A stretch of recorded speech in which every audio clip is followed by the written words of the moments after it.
movies, it's almost fire and forget. You make a movie, you ship it, you put it on DVD. That's what it is, product, and it's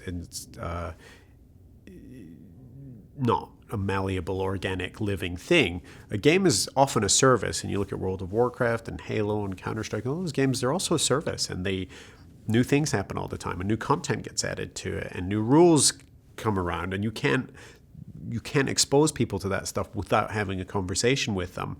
And the communities and community managers end up being a two-way process where you're feeding information out. And in some ways, it's not really marketing. And I think that you can be cynical and say a community manager is like a PR guy. It's not the same thing. These are the people who are distributing information that you requested. That's not PR. That's the opposite of PR.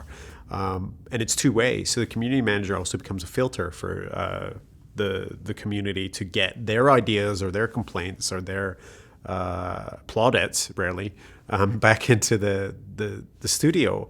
And we have to look at it in a very sort of careful perspective, because you get the noisiest complaints often come from the smallest constituencies, and everyone thinks they're right. So the guy who thinks that the battle rifle is overpowered is convinced he's right. So when somebody says, no, the carbine is the most overpowered gun, he's also right. And the thing they forget is we actually have the numbers, and we can sort of crunch the data and look at the thing pretty scientifically and in a fairly sterile fashion. But you also have to take their opinion seriously and sometimes say, well, why does he think the battle rifle is overpowered? And what are the encounters that he's in that he's having a dissatisfying time? And is it simply too hard for him? Or are the other things sort of interacting with this huge matrix of components that we have in our game? And it's really useful. And it's not scientific research, and it tends to be pretty anecdotal, but there are numbers we can pull out of it, and there are patterns that we can detect, and movements that we can respond to. And so it ends up being the locus of a conversation between the studio.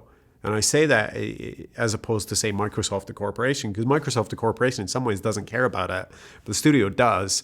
And it's a necessary part of us, again, keeping this game alive as a service, and sort of a good reminder to have perspective and to continue to remind yourself about who you're making these games for, and what are the best ways to make them.